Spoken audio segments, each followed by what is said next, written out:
Sikorsky. And he inflicts some punishment here. Some hip shots he's getting through. Round 2 coming to a close, but the last 30 seconds have seen some big blows from Foreman. They continue. Got a long way to go from what I've seen so far before that can ever happen. Again, the power is there, that snapping jab, and he's just going to try to bang this man in submission. And the jab is one thing, as we said earlier, that George Foreman has a good one. Rocky is a very wide puncher. He loses a lot of power because of the way he punches, and also he's going after a big man. That left hook may have stunned Sikorsky. It didn't get all of them, but it got enough, and he is in trouble against the ropes. He's taking all kinds of shots with both hands from Foreman now. Trying to hold on. Oh, goodness, if that left had connected full force, he'd be out of here by now, and he may be very soon. Foreman is closing in on the end of this bout as he drives Sikorsky across the ring. A minute to go. For him to buy time here is not going to be that easy. Well, he is very wobbly, and the punishment continues. That jab flush in the face time and time again. The chopping right hands, now the hooks. Foreman just teeing off on Sikorsky. Whatever you think of what he's doing was to get a knockout. That was important. My goodness. Look at his head snapping back. He reminds me of Randy Tex Cobb, the way he can take punches, but he's taking a terrible beating in the process. This is brutal. It is over. Richard Steele's had enough, and frankly, so have I. Well, Rocky Sikorsky does not complain. He stayed on his feet, but took fantastic punishment. And it was true in the Sikorsky fight is that you can't hit him. And what happens if a real good fighter is going to be hitting him regularly? What I thought was very funny, or not funny so much as interesting, is what Larry Holmes said after his fight with Mike Tyson. He said, anybody could beat this kid would be George. Because the style was. Guido Trane, say what you will, right now he has landed shots against George Foreman. And if you're looking at this, trying to put it in perspective, I tell you, there's a right hand. I'll tell you, he may be heartened by some of the things he's been able to do in this round. His nose is bleeding a lot. Whether it's broken or not remains to be seen. He's winging punches, Guido Trane. See, this makes it interesting. Well, now Foreman hurt him with that right hand. George is looking to find it. You can move your head all night, Al, but your body doesn't move.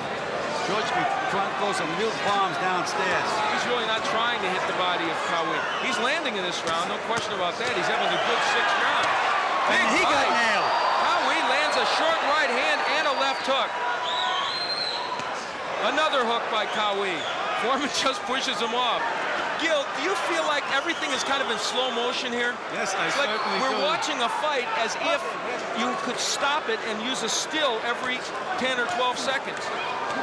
There's 22 seconds left in round 6, and that left hook did hurt him. That's a knockdown because no, it isn't. It should have been. He went against the ropes. Against the ropes, right? That's correct. That should have been a knockdown. Instead, Foreman stopped punching. Kawi got up. Well, you said this would be a key round, and right now George Foreman is dominating. That was the first good left hook to the body, which I think he can land all day. And I'm not sure that didn't really hurt Kawi.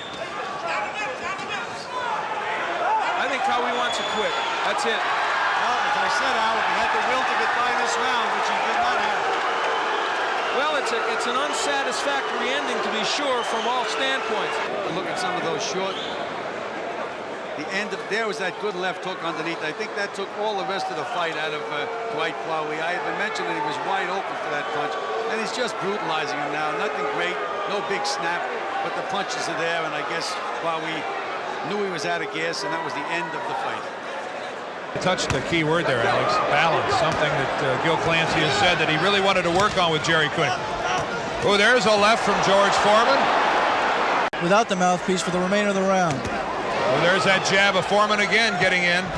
George, we have to say right here, and not just in contrast to Jerry Cooney, George is a little bit quicker than he has been in his 19 fights of his comeback.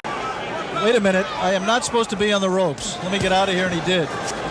Before Foreman was able to take advantage of it. But again, Jerry in a corner. And that time, Jerry got a little left hook in, and he wobbled Big George. Oh, and there's a good right lead by George Foreman. It doesn't do a whole lot, but it definitely scores. Ooh. Oh, and another right by Foreman. And Jerry Cooney has his left hanging a little low. And there is the big roundhouse left, the trademark punch of George Foreman.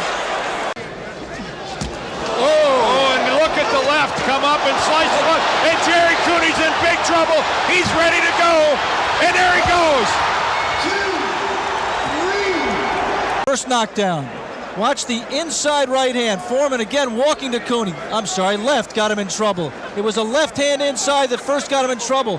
And then George didn't waste any punches. Very accurate. 3 punches, they all landed and they all kept Cooney in trouble.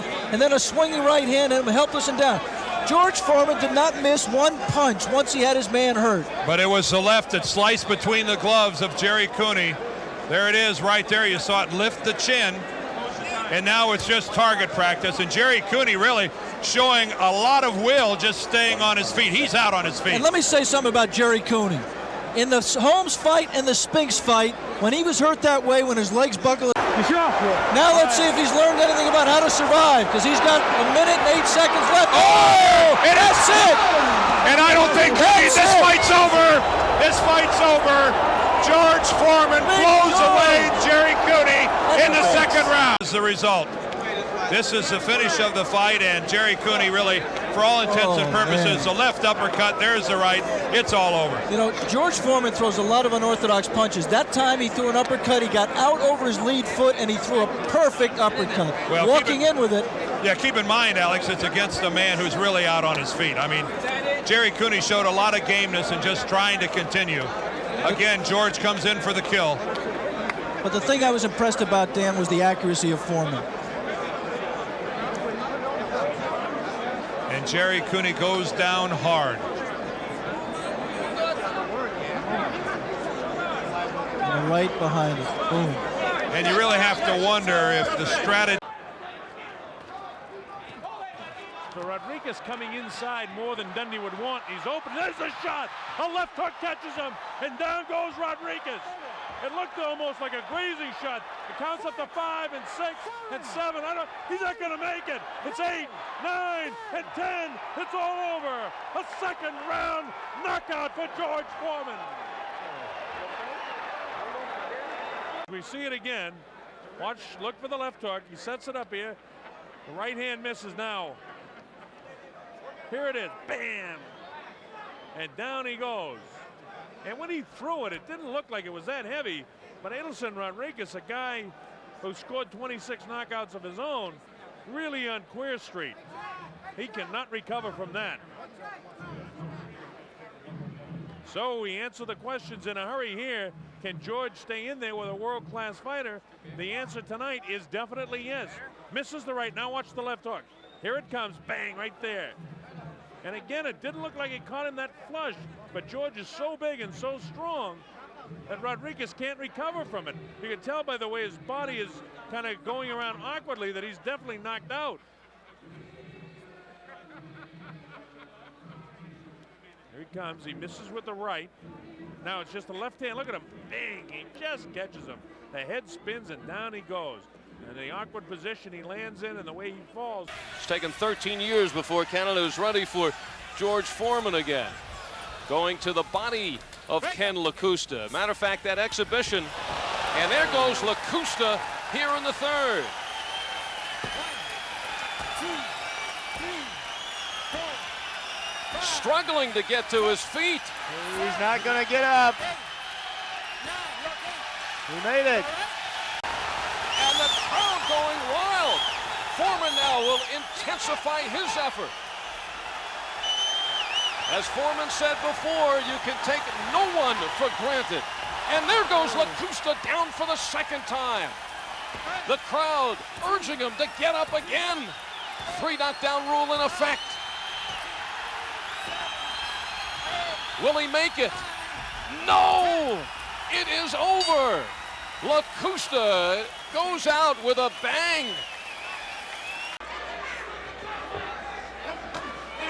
Both men exchanging, and that looks like it sent Jimmy Ellis into a land that he didn't want to go so early. Sensing the kill, George Foreman moves in. Jimmy Ellis tries to cover, to the chin. There's a left that misses, a left that hits him in the face. Ellis counters, but those left rights of George Foreman get through, and there's a lot to get through. There's a left flush on the face of Jimmy Ellis. Foreman throws a left right again. Ellis counters, but he is... Foreman looking to measure his man. There's a left to the face of Jimmy Ellis, and Richard Steele stops the bout. Cozy confines, big uppercut. And down goes Stewart.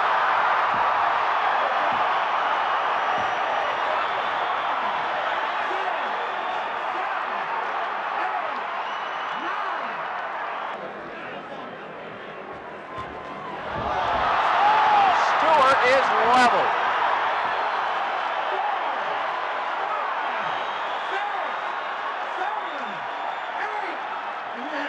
That round. This is a great punch.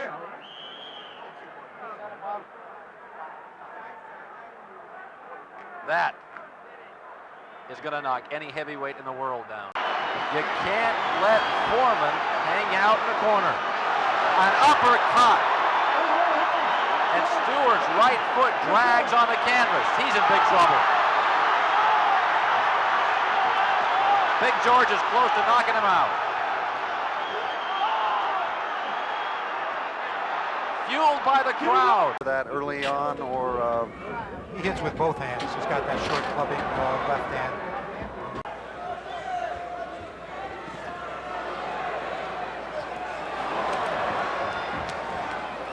early on, talking with Larry Merchant, I asked him. As far as marquee attractions, Foreman is kind of it for the two champions.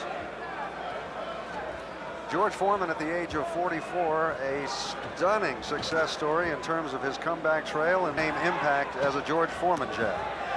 It's not at all the kind of mosquito punches, you know, annoying, busy, but they haven't changed the... Right hand, Pierre Coetzer seems to be bothering George Foreman somewhat.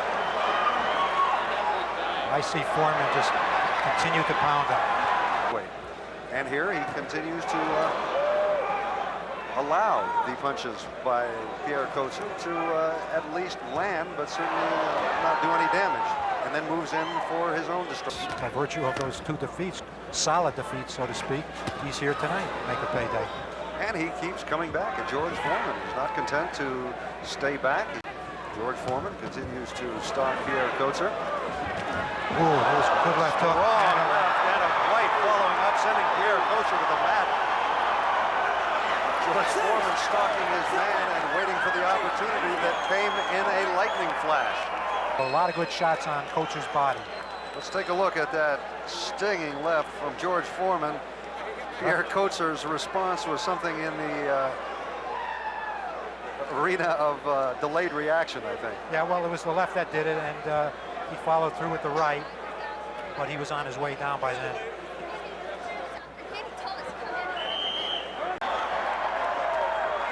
George Foreman, very calm, very cool, very collected, continues to stalk Pierre Coetzer, continues to wade in. Good shots to the body, good shots to the body. To Pierre Coetzer.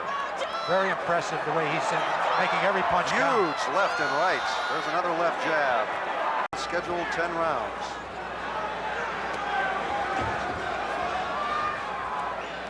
Phil, you've got to admire the staying power of this Pierre Coetzer. Right. George just turned to referee Cortez and got hit in the bargain as Coetzer threw a right hand. Pierre Coetzer staying in there. Fighter. You know, George Foreman continues to unload heavy right and left shots to the head of Pierre Coetzer, and this man continues to stay on his feet. Much on the receiving end now. There doesn't seem to be an awful lot left. Well, we'll be coming to the end of round number 4. It's scheduled to go 10 rounds here at the Reno Sparks Convention Center, and this capacity crowd. Here in this comeback. Left jab from Foreman walks ahead of Pierre Coetzer, and another left jab. Another left jab, another left jab. All finding their mark and all having effect. We're in the 5th round of a scheduled 10-round fight. It's a heavyweight fight between George Foreman and Pierre Coetzer. Control of the bout. He's scheduled to fight Tommy Morrison, who earlier defeated Carl Williams. Good shots by Foreman. Went to the body first, opened them up, and then rammed those rights and lefts to the head. Pierre Coacher continues to flick out those left jabs. They are having some effect on George Foreman as he's showing puffiness around his eyes. So control belongs all to Foreman still. That really hasn't changed. He's just pounding away, using the left to orchestrate, and then, yes, the world as ruled by the IBF and WBA. And Pierre Coacher seems Good uppercut, to be able to withstand a Riddick Bowe, although he was decimated by Bowe. He seems to be handling himself pretty well against George Foreman. Given his age and how he fought against Alex Stewart, far more intriguing, far better performance.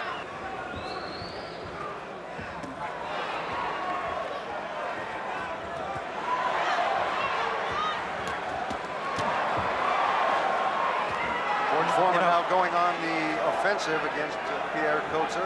He's been busy doing commercials. I was in LA a couple of weeks ago when he shot the pilot of a sitcom that Tony Danza is co-producing.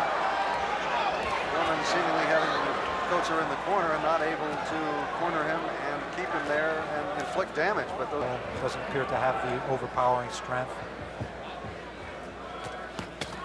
There's some strong left-right combination by George Foreman that buckles Pierre Coacher, and a right sends the South African to the canvas. 5, 6, 7. We have over a minute left in round number 8. Take a look at the ending. There's a left-right combination, and Pierre Coacher, stunned, goes to his knees.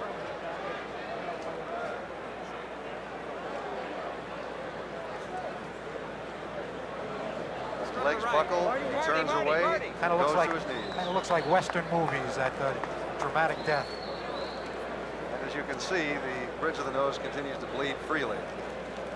I think he'll be hitting the aspirins pretty good when he gets back to his hotel room. Took a pounding tonight. George Foreman has sent Pierre Coacher to the canvas. Second time in the fight that he scored a knockdown. He wades in now with uppercuts that seem to take their toll. And Joe Cortez takes a cue and stops the fight. There's the first right hand by Foreman. It followed a left jab. I got to see that round. It's a 10-10 round in spite of the fact that Mora was on the floor.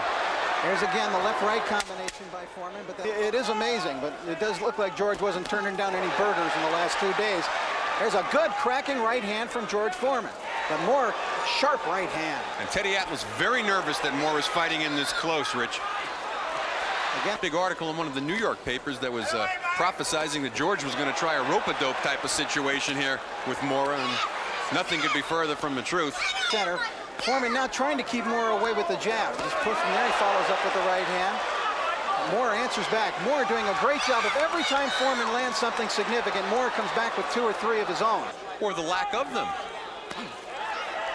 Mora's punches are landing cleanly. He's got to be... Good body shot from Foreman. But he's probably out punching George at this point 10-1, and he's landing. 7 through 87. Stayed out of boxing, ballooned up to 320, 350 pounds. There's a good left hand by Foreman. And now Foreman coming forward and moving Mora back a little. Good right hand lead he landed on Mora's face there. Foreman having some success here and getting the crowd interested again. The only other long layoff he ever had. See, George doesn't move in, though, on the second. He doubled up on the jab, but he's not moving in on the second jab, so he can't land the right effectively. There's a good right hand from George Foreman. But again, Moore answers right back. Nice work with that right hand from Moore. Foreman still dangerous. Two right hand. hand. George ran into an uppercut, though, on the way in and trying to follow up. Mora took 2 really good right-hand leads from Foreman and came back and was able to fire on his own. George trying to follow up. But Mora very dangerous in front of him. Right hand from Foreman again, partially blocked by Mora. You got a question at this point, is Foreman's punch totally gone, or does Michael Mora have a better chin than we all gave him credit for? Now here comes Mora back, crowd roaring. Punch by Michael Mora. Good right to the belly by George Foreman. To go now. And he possibly already is in a position of needing some real drama. There's a right hand that forced Moore to give ground. And he backs Moore into the ropes. Now wait to see if Moore here answers back. Good right uppercut from Foreman.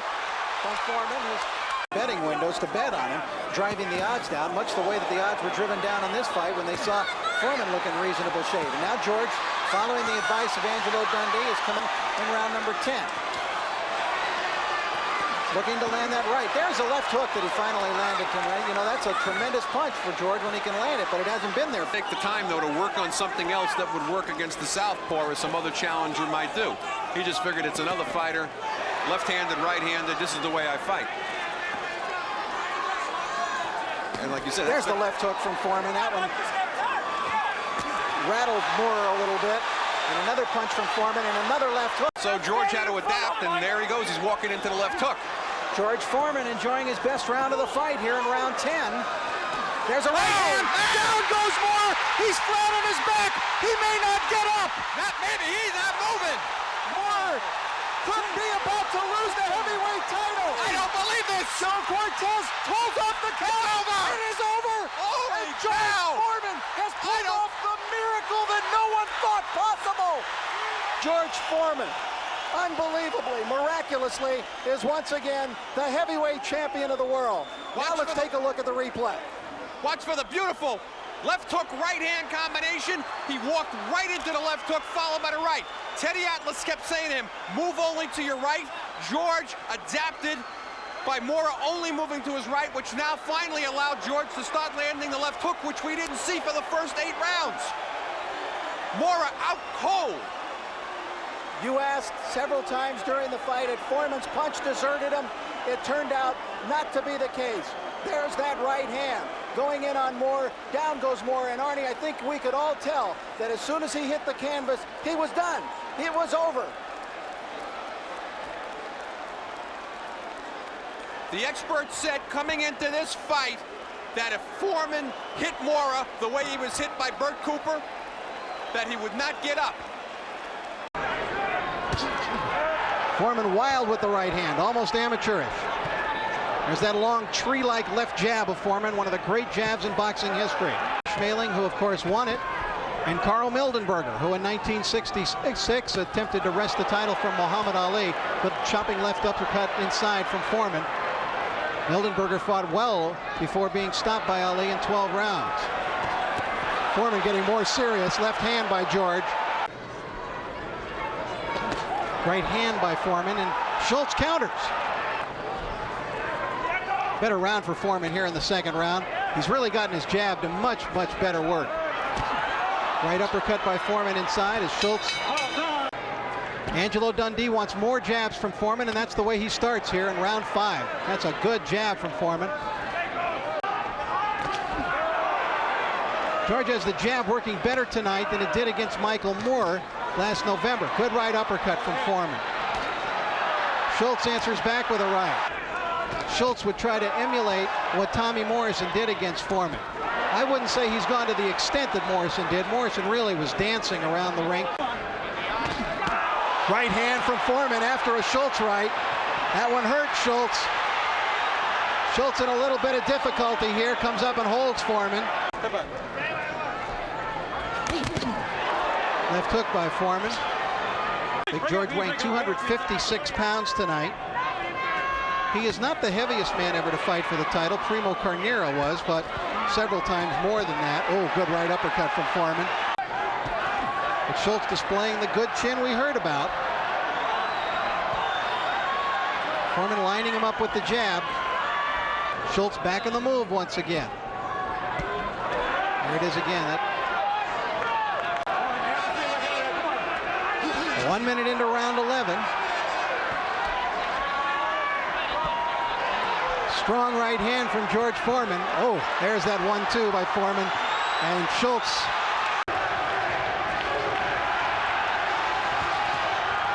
Right hand by Foreman. Some of the fans here in the arena taking up a USA chant now to counteract the German fans in attendance. Than anyone could have expected as a 7-1 underdog, trying to annex the heavyweight championship of the world from George Foreman. His fans have been roaring in the last few rounds as Schultz has gotten better and better.